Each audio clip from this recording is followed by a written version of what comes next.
Hello judges. Are you there?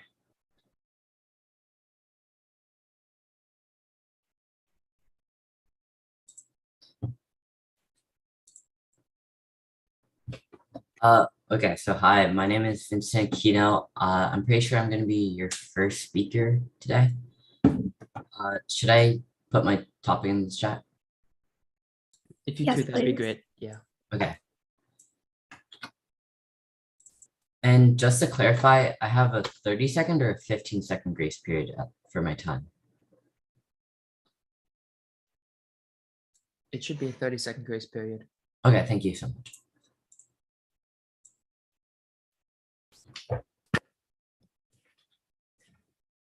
Can I also time myself?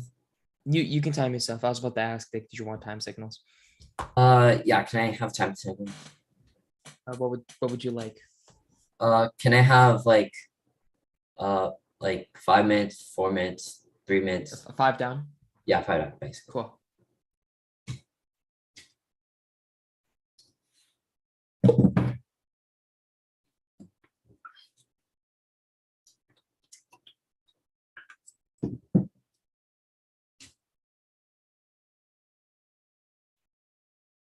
I love football. Football is one of the best sports due to its action every single game, the many popular teams and players out there, and the intensity of many playoff games. However, after the National Football League ended its season last year, many questions arose about the teams and the league in general due to many scandals and many unfortunate incidents that happened. Many include player bidding, crimes, the death of many famous players, etc. In a similar manner, many questions are also rising about America and its ability to supply arms to the world. Right now, the US is the world's largest arms supplier. According to the CATO Institute, they explained that since 2002, the United States has sold more than $197 billion worth of major conventional weapons and related to military support to 167 countries. In just his first year in office, President Donald Trump inked arms deals at a record pace, generating hundreds of billions of dollars worth of potential sales. As a result of this comes to the essential question of the day, being should America continue to be the arms supplier for the world? We can answer this with a definite no, because they're selling these guns and arms to the wrong groups of people. First, we'll look at Israel and how they use many American arms and missiles to attack Palestine citizens. Secondly, they're still supplying the corrupt Philippines. And third, we'll look at how Egypt has used these weapons to kill many activists and raid homes. Let's move on to my first point, talking about how the US is selling guns to Israel, which is using these missiles to attack Palestine. According to the Human Rights Watch on June 14th of 2022, they explained that in May, news broke of an approved arms sales worth of $735 million of precious guided weapons to Israel amid its latest military offensive in Gaza. According to the United Nations, Israeli airstrikes in May killed 260 Palestinians in Gaza, at least 129 whom were civilians, including 66 children. We can see that America shouldn't be the arms supplier of the world, because can we really trust them? They're giving Israel these extremely powerful missiles, which they just use to attack innocent Palestinian civilians and children as well.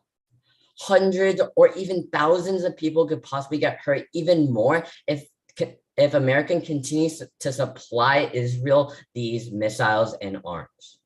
In addition to this, these missiles are destroying tons and tons of property, building, and whatnot as well, which are going to force more and more people onto the streets, increasing the poverty rates, and overall hurting these families in Palestine more and more and more. This comes to my second point, talking about how they're supplying the corrupt Philippines. The Washington Post explains that the Philippine military has long been responsible for serious abuses in its counterinsurgency operations, including killings of many political activists, peasant organizers, and many indigenous leaders. It is also engaged in many red tags. The government of President Rodrigo Duterte has been unwilling to acknowledge abuses, let alone address them. And the Biden administration did not cut any ties with the Philippines at all. We can see from this quote that the US shouldn't be the arms supplier because they continue to supply these many corrupt governments like the Philippines. Even though Joe Biden and the government pledged to quote unquote make human rights central to its foreign policy, they continue to supply these many corrupt governments, which then in fact hurt these people and these civilians in these countries more and more and more. Hundreds, possibly even thousands, or even hundreds of thousands of people could be hurt more and more and more due to the US continuing to supply these many corrupt governments. This comes to my third and final point, talking about Egypt and how they used many American arms to kill people and raid homes. According to the Human Rights Watch, they explained that the Egyptian government has not even feigned pursuing accountability for the widespread systematic killings of at least 1,150 demonstrators in 2013. At least 817 of them in one day at one protest site. In fact, days before the latest arms sale was announced, the Egyptian officials raided the homes of many human rights defenders. We can see from this quote that the US should definitely not be the arms supplier for the world, because they continue to give Egypt and many other countries these many terrible and deadly weapons. As a result, they're using these weapons to kill thousands of protesters and trying to basically block out their ideas and hide their freedom of speech. As a result, the US shouldn't be the arms supplier of the world, because this is only going to continue more and more, and thousands of people are going to die every single day. Overall, when asked the essential question, should America continue to be the arms supplier of the world, we can answer this with a definite no for three main reasons.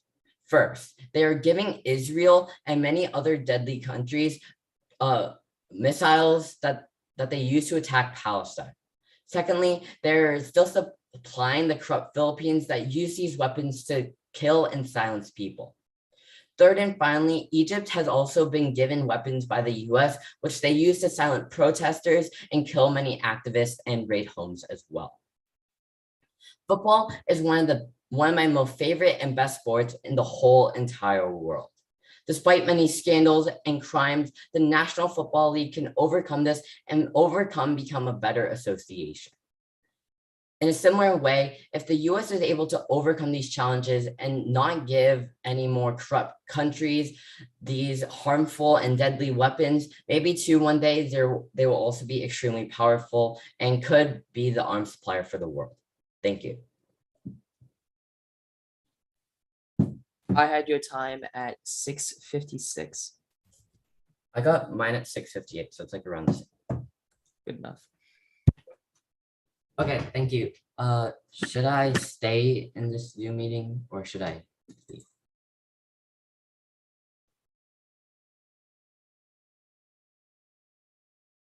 I think that's up to you if you want to watch. Okay, sure. Thank you.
Hi, I think I'm the next speaker. Indeed, you are. If you could post your question in the chat as well as indicate if you want any hand signals or time signals. Okay. And I'm good on time signals. I'll just be timing myself off to the side just for my personal reference. Okay. Can everyone see the question? And are all judges ready for me to begin? All right. Imagine you are living in a country with a history of dictatorship. Your people are getting beaten and killed publicly on the streets. Imagine that your people finally take up arms and throw a revolution against this dictator, finally achieving the democracy you've dreamed of for ages. And now, imagine decades later, the son of that dictator becomes elected as your president. This is the current situation that is happening in the Philippines as we speak. And this election has generated severe controversy and many reactions from leaders all over the world. And so today we must ask, what impact will the election of Ferdinand Marcos Jr. have on US foreign policy efforts in the Asia-Pacific region? And the answer is US foreign policy efforts will become increasingly difficult and allyships will become tense and complicated. Because first, Sino-American relationships will sour even more. Secondly, because America will struggle to gain Marcos's favor. And finally, because America must decide how much it values human rights over foreign relations. And so first, because of this new election, Sino-American relationships will become incredibly tense. AP News tells us on May 13th of 2022 that the newly elected Marcos Jr. has been quite short on specifics about his foreign policy decisions throughout his presidency. However, in interviews, he has said that he wants to pursue closer ties with China. Many reporters noted that he was not nearly as enthusiastic about his relationships with the US. Furthermore, just this Thursday, President Joe Biden congratulated Marcos Jr. in a phone call, according to CNN. And also, Xi Jinping, the president of China, also sent a passive-aggressive message that essentially said China and the Philippines were strong partners and would fight together through thick and thin. With China and the US's relationship already becoming quite tense and complicated, this new election, as the two countries grapple for the favor of the Philippines, will make their relationship even worse. And so we must consider, will the US be able to gain Philippines' favor over China? And the answer is the US will struggle. The Rappler tells us on May 13th of 2022 that the US has issued a contempt judgment court in 1995. And this was connected with a human rights class suit against Marcos Jr.'s late dictator father, Marcos Sr. The amount involved in this case has already reached $353 million. What makes this increasingly complicated is that Marcos and his family has not paid back this fine, which means that traveling to the US will become quite difficult for the family as well. Also, we cannot ignore the history and the cultural differences that the US and the Philippines have. In the late 1890s, the Americas and Philippines were united against fighting against Spain.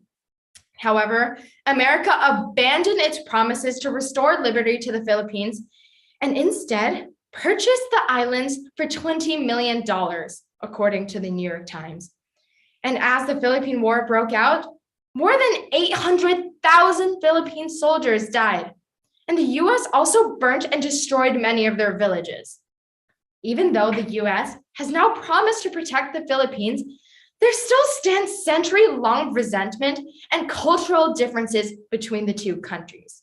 And so the US will struggle to be able to gain Marcos's favor.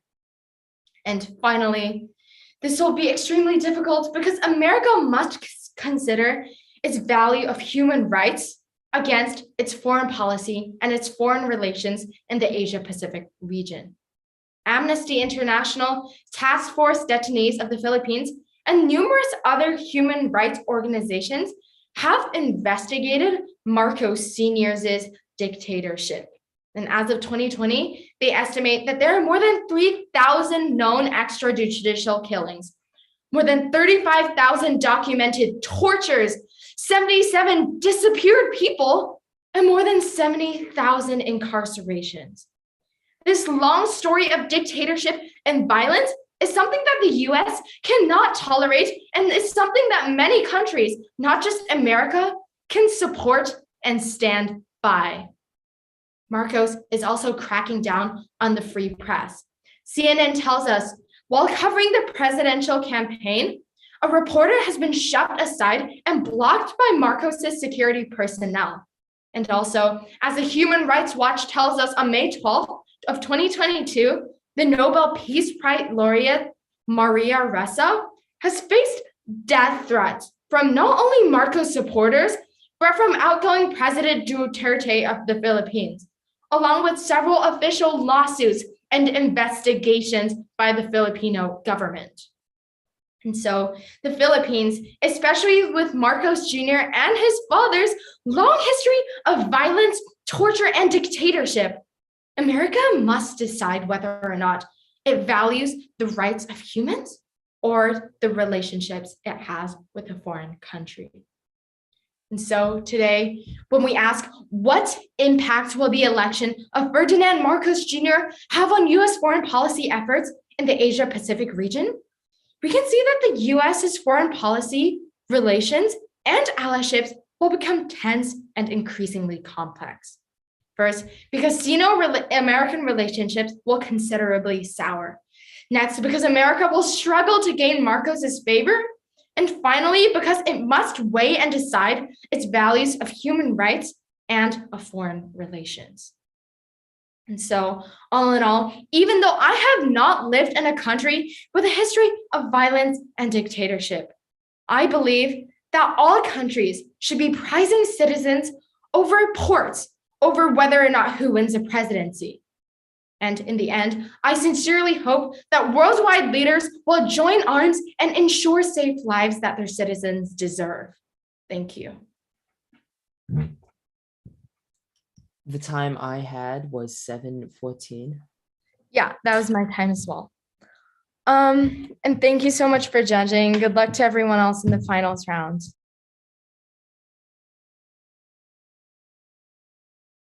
And if it's okay with all the judges, I am double entered for impromptu, so I will leave the round. Thank you. Good luck.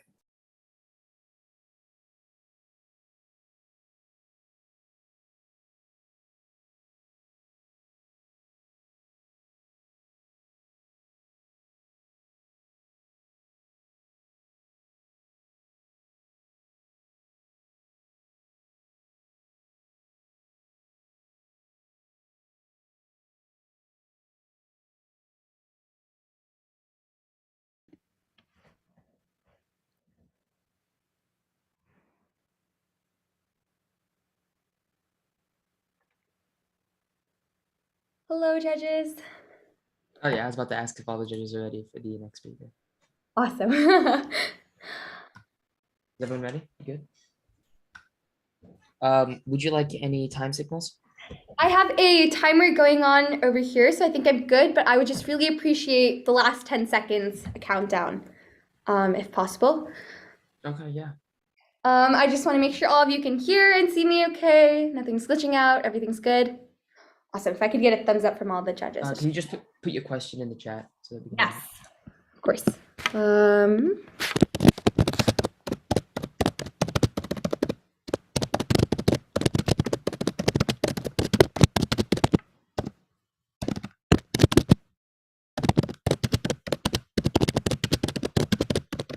Sorry, it's a pretty long question.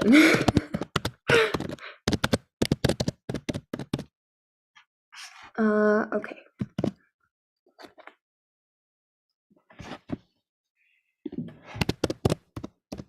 That should be it.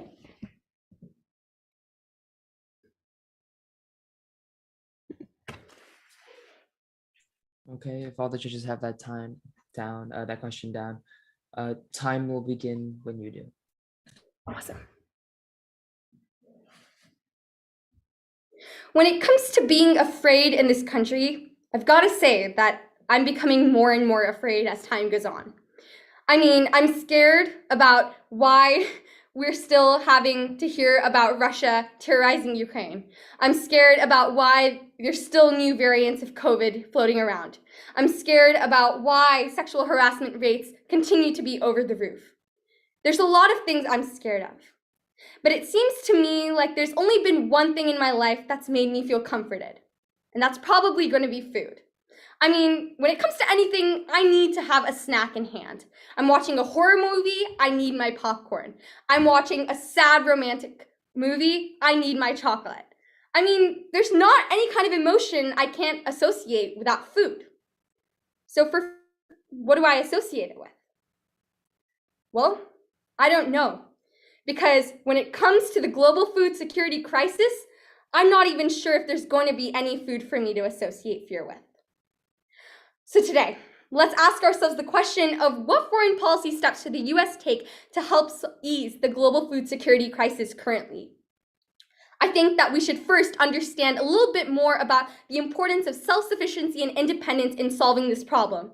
Next, we should talk a little bit more about what it means to monitor the framework and the Feed the Future program, before finally understanding how we can incorporate trade and the economy into our solution. First, let's talk a little bit more about what it means to be self-sufficient and independent when it comes to global food security. Now, according to Nippon.com, a website that serves as a gateway for the US to Japan, agricultural specialist Suzuki Nohibura says that Japan isn't currently taking the crisis seriously. Due to climate change and the Russia-Ukraine stress on all of the resources, Japan still hasn't come out with another plan to solve this problem. And when I was understanding a little bit more about why this is, it's interesting to see how the National Geographic compares Japan's service plans in place to plans from other countries, specifically countries that have now claimed themselves to be self-sufficient. So let's explore this a little bit more. According to a National Geographic study from April 11th of 2021, we're able to see that France currently is the only country in Europe that is self-sufficient. That means that all of the other 27 countries and more are heavily reliant on other countries' exports for food. Luckily, it's not just France. We also have Canada, the US, Australia, India, Russia, Argentina, Burma, Thailand, and a few other countries. But the way things are going, 16% of our world's population relies on food exports for food. That means that they're all not self-sufficient currently. And by 2050, it's projected that half of our world population will be dependent on food exports for their food. So it's easy to say that food self-sufficiency and independence is key to having a foreign policy step to solve global food security. Next, let's talk a little bit more about what it means to have a managing framework for the Feed the Future program. According to the US Government Accountability Office on April 31st of 2021, the Feed the Future program was a program established by USAID, one of our US government agencies, to start helping countries around the world with a global food security crisis. Essentially, what they do is understand and assess what countries are going through right now when it comes to their food security and brainstorm different ways, talking to professionals about how to solve it. Now, they also follow and comply against a list of rules decided by USAID about what should be shared. And according to The Atlantic on October 1st of 2020, what can be done to improve the Feed the Future program as a foreign policy step should be making sure that Feed the Future assesses humanitarian conflicts within countries as well as making sure they take into account climate change's effect on our global food security. So it's easy to see that Even our US Government Accountability Office and USAID have a lot to improve in terms of foreign policy on their own programs. But it is a first step. And through this monitoring framework and taking into account what other officials have said about this, there is a chance that this can be used to help ease our global food security crisis. Finally, let's talk a little bit more about what it means to have trade in this global food security crisis. The relationship between trade and our global food security crisis is pretty simple. We need trade to make sure that the world is fed. I mean, it's no surprise that we still have 821 million people in the world who are chronically malnourished, as according to the UN reports just last year. So, to help those 821 million people, we have to find other solutions that ensure that they will still be nourished, even if we can't get all of these countries to solve this problem immediately. There is not a long-term solution in plan yet, but all of the short-term solutions as recommended by senior reporters at McKinsey on October 30th of 2021 suggest that we can take smaller steps, such as asking countries to remove their trade bans, stopping the exporting of food. Next, we can utilize our current resources of food for fuel and understand how we can create a better balance. Currently, 18% of corn crop is used for fuel or biochemicals. Let's change that. And finally, we can actually utilize fallow land found in Europe. About 10 to 15% of it is currently used for biodiversity purposes. And we can repurpose it for global food security for the time being. Of course, all of these and more are necessary if the US is going to take foreign policy steps to ease the global food security crisis. But there is hope. If we all take further steps to encourage the implementing of these solutions, we will be able to encourage the stopping of the global food security crisis. I hope that by 2050, I don't have to be afraid for myself or for other people. I hope that someday I'll be able to attach a food to fear. And hopefully, I won't have to be fearful at all. Thank you so much, judges. Good luck to everyone. The time was 6:55. Yeah, I got 6:56 too. Awesome. Thank you so much.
Hello, I'm the fourth speaker. If y'all are still writing notes, that's totally fine. I was just, would you like me to write my topic or okay, in the chat? All right, I'll do that.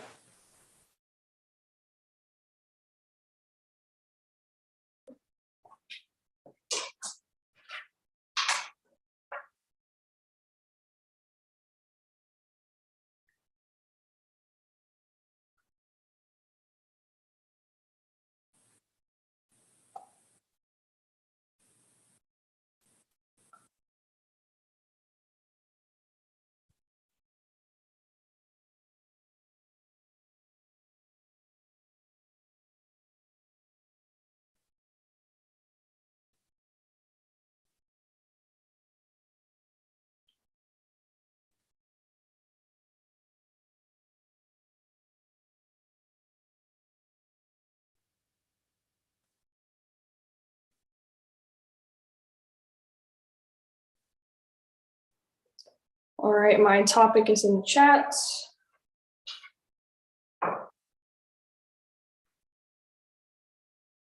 All right, are all the judges ready? All right. Wait. Would you like any time signals or anything? Are you good? Oh, yes. Can we do 3, 2, 1, and then Grace? Yeah, 3 down. Do you want an indication at 30 seconds or no? Sure. We'll just do this as the like Grace. Okay, cool. All right. I don't know if you've ever experienced this feeling before, but have you ever felt like two things have happened before at like the same time, but they didn't actually happen? I don't really know how to explain it.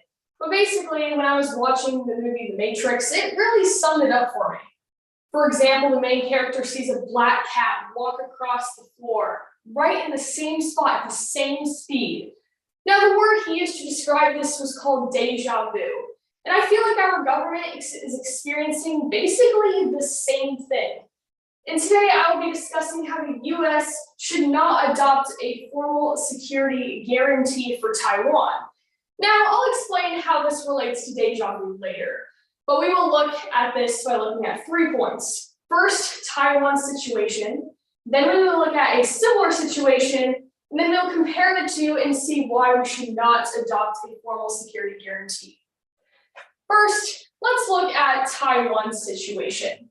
According to the CSIS, we can see that in 2017, a policy was introduced called the One China policy. Now, this policy basically recognized the People's Republic of China as the one and only China. So the Republic of China was no longer considered part of China. Now, in this also recognized Taiwan as not being part of China. So now, because Taiwan is no longer recognized as part of China, it now has independence. And because Taiwan now has independence, it decided to become more westernized. Another way to put this would be it's more moving towards being more, it was moving towards more being more of a democracy, kind of like the US is. However, China did not really like this, as China is more of a communist country. So because of this, China and Taiwan, the tension has been rising. So the United States is actually close. Well, I wouldn't put them as allies, but they are close. And so the United States has been thinking of potentially helping Taiwan out and not letting China take back Taiwan. Now, this is actually very similar to a situation that's happening in close to Europe and Asia. And this would be the situation in Ukraine. Now, according to the BBC, the original reason that the conflicts between Ukraine and Russia started was because Ukraine wanted to be more westernized. Now, let's go back to when Ukraine wrote its constitution. In its constitution, it mentioned that it wanted to be part of the EU. And then now, not too long ago, earlier this year, they say that they wanted to join NATO. Now, both of these things show that Ukraine wants to become westernized. And Russia, Soviet Russia, did not like this. So now Russia decided to invade Ukraine in order to take its territory back and keep it in communist Russia. So now we can look at what the United States is doing. The United States is deciding to give supplies to Ukraine as it doesn't want Ukraine to also become a communist country. So it's trying to help out its ally. But the thing is that it is not supplying troops to Ukraine as they are not part of NATO. Now we can see that Taiwan isn't necessarily part of an association like NATO where the United States is obligated to help out. So it's actually a very similar situation. So this leads me to my third and final point. Why should the US not give a formal security guarantee for Taiwan? Well, let's look at this part of it first. The United States has other problems to deal with. And the thing is like one of my favorite quotes from the show Hamilton, "I cannot be everywhere at once, people." This was said by George Washington in the show. But I think he really represents America in the sense that we can't be everywhere at once. We can't fight in everyone's battles. And this is a great example of one of the battles we just can't fight in. We can support supplies, we can support materials, we can give materials to these places, but we can't fight in everyone's battles. So, in conclusion, deja vu is a pretty weird thing, and I think it's happening to our government right now, because it's a very similar situation in Taiwan as it is in Ukraine. So I think we should probably take on this situation the same way we're taking on this situation with Ukraine. As right now, we are staying out of being in those wars, but we are also supporting our allies. Thank you. The time I had was 4 minutes and 50 seconds.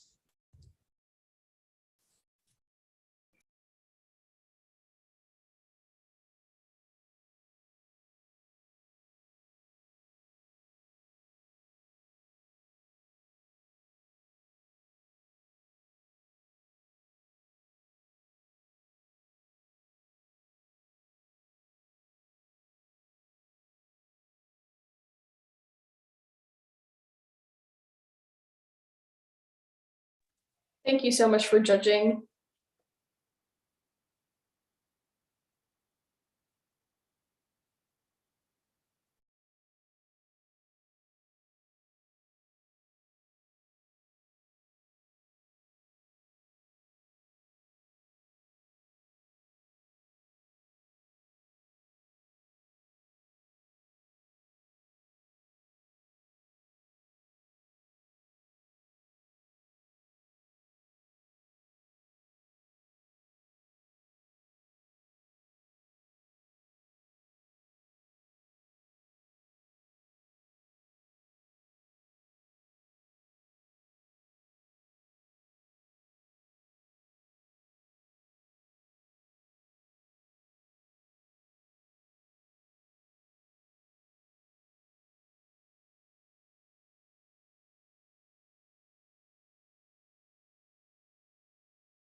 Hello, I'm speaker 5.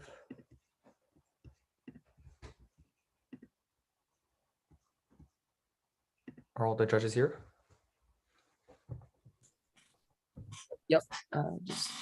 Would you like any time signals? I'll be timing myself. Just need a second. Could you also send your question in the chat, please? I will. 1 second.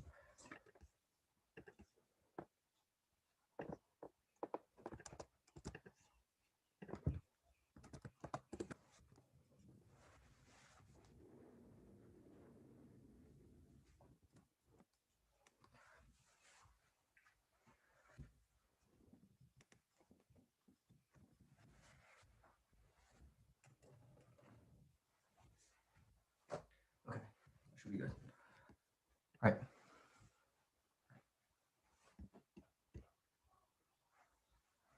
It'd be great if time could start on my first word. At this point, you've probably heard of the Russian invasion of Ukraine and how many countries, especially NATO countries and the United States, are sending as much aid as possible. But that leads us to the essential question. Are we sending enough aid? Are we sending too little aid? Should we be doing more, or are we going overboard? So it's necessary to ask today's question. Is the United States taking the right course of action with its military aid to Ukraine? And I would have to say yes. So far, we're doing pretty good. Let's take a look at, firstly, how we're sending aid through weapons and money. But secondly, how we should not send troops. Please, just no troops. And also, finally, how we can give the Ukrainian government information to try to give them a better chance of winning the war and preserving democracy. Firstly, let's examine how we're sending military aid through funding and also weapons. You might have heard how Ukraine's army is relatively small. Compared to Russia's army, it seemed like it would have no chance of winning. Its weapons were kind of weak, it didn't have many volunteers, there just wasn't enough. But because many NATO countries have been stepping up to give aid and weapons, and the Wall Street Journal on April 29th, 2022 reports that we have been training them in many types of weaponry. For example, many US veterans and military officers have been showing Ukrainian soldiers how to use pieces of weaponry. For example, the Javelin missiles. We also have been sending them actual Javelin missiles and teaching them how to use them effectively against the Russian military. This is what's been happening. We've been sending them a lot of aid, a lot of weapons, and a lot of training in whatever way possible so that they can stand up against the Russian army. The BBC on April 21st, 2022 says that the United States alone has sent around $4 billion in aid, which is a massive amount of aid. In fact, it's almost more than the entire funding of the Russian military. But aid funding doesn't just stop there. According to CNBC on April 21st, 2022, President Biden is starting to propose giving another $1.3 billion in aid. At this point, the Ukrainian army has a lot going for them. They've been getting training, they've been getting weapons, and they almost have more funding than the entire Russian army. But there is one major thing that they still don't have an advantage in. It's the fact that many soldiers in the Russian military are completely trained. But the Ukrainian army isn't quite. They don't have many experienced veterans, and many of them are rather new to warfare. So, many people might be saying, well, if they don't have much experience, why don't we just give them troops that do have experience? And to that I say, please don't send troops. Troops will not solve this conflict faster, and it might even drag out the conflict and cause a global conflict. According to CNBC on March 10th, 2021, Ukraine is actually already winning. They've sank a major flagship of the Russian military, but sending troops might cause a global conflict. Actually, the Russian invasion of Ukraine technically isn't quite a global conflict. There's only two militaries involved. But if we were to send troops to Ukraine, it would cause a global conflict and might even bring out the full military of Russia. Whereas if we just let Ukraine fight Russia alone, it could potentially not have Russia bring out its full military and end the war with a severely reduced amount of both civilian and military casualties. So sending troops would only make the situation a lot worse. Not to mention, Brookings.edu on March 11th, 2022 says that we cannot send troops because Russia is nuclear armed. Russia has one of the largest nuclear arsenals in the entire world.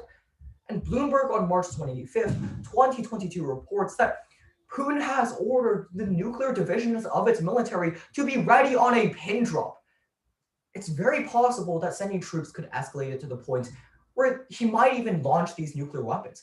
We have no clue how stable Vladimir Putin is, and we don't even know if he is willing to sacrifice the entire world, but he might. That's the problem. We can't play around with the devastation of our entire planet. And finally, let's talk about a different way. A different way that we don't need to send troops and we don't need to send weapons. We can send information. A war with information is just as important as military weapons. And according to the New York Times on May 6th, 2022, so far it's been incredibly successful. We've given Ukraine information regarding its ships and how to defeat the Russian military. And in fact, Ukraine has sank the flagship of the Black Sea Fleet of Russia because of the information. Furthermore, NBC News on April 26, 2022 says that we've sent them information regarding missile strike locations. Basically, if Russia attempts to strike a place in Ukraine, we can transfer that information to Ukraine instantly, basically getting them enough time to evacuate any military divisions that might be there, military equipment that might be there, or civilians. Although civilians have been killed in the fighting, the US is trying to send information to reduce as much possible civilian casualties as possible, which so far has been doing pretty well. Not to mention, Newsweek.com reports that with this information, Ukraine has killed almost 10 Russian generals. And Russia is starting to face a morale problem. The troops might not even be willing to fight after a few months, which really shows you that the information is just as important and is giving Ukraine a massive edge over Russia. So today, when given the prompt, is the United States taking the right course of action with its military aid to Ukraine? I would have to say yes. So far, we've done incredibly well in sending aids and weapons. And next, how we definitely shouldn't send troops, and so far we haven't done that. And finally, how we've been relaying information, and that information has been incredibly successful in reducing civilian casualties and destroying Russian infrastructure for military. So, although many people might say that sending troops is absolutely critical, that we should do more for Ukraine, I say that so far we've done all that we can without causing a global escalation, and that if we continue to support Ukraine, then Ukraine will prevail. Thank you. I had your time as 6:47. May I leave? May I leave for my impromptu round? You may. Good luck. Thank you.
Hello? The other judge is ready for the next speaker.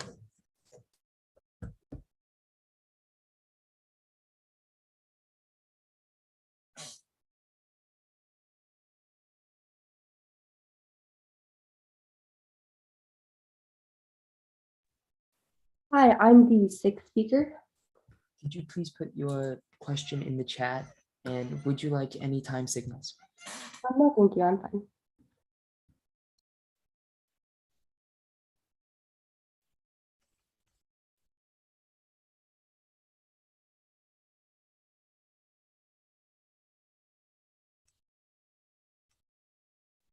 Okay then. And I'll start if my judges are ready. Time will start when you do. Okay. My time starts now. The year was 1962, and Joe Biden, who is now our country's president, was formerly a swimming pool security guard in his early 20s, and he was facing a problem. A tough guy by the name of Corn Pop, the leader of a Delaware gang called the Romans, was waiting for him outside of the pool. Now, thankfully, President Joe Biden is now the leader of the United States of America and no longer has to fight bad guys like these. However, when he was in his 20s, he did. He fought off Corn Pop and his cronies using a large chain that he found near the pool. Now, we know that President Joe Biden leads the United States of America, and being president comes with immense responsibilities. One of these is international leadership. And since we know the state of the country that it is in today and of the world, we're forced to ask the question of, has America lost its mantle of international leadership?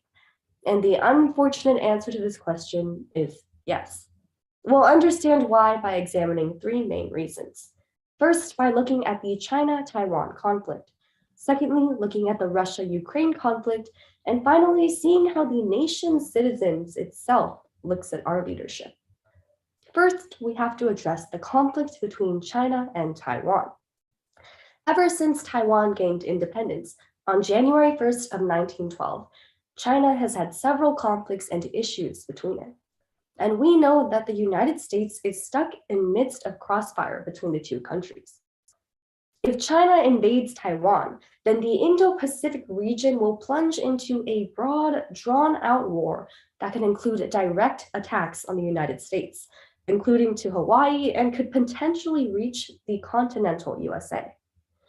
Neither Beijing nor Washington is likely to have the upper hand after this first week of conflict, suggesting that it would eventually become a protracted conflict.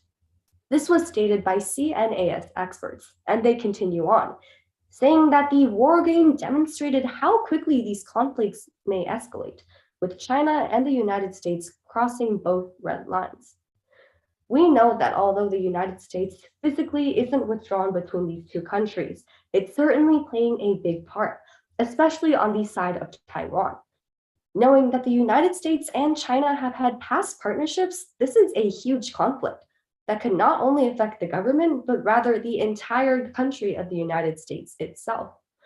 We know that the United States means the best for both countries and is trying to stop further conflict from happening.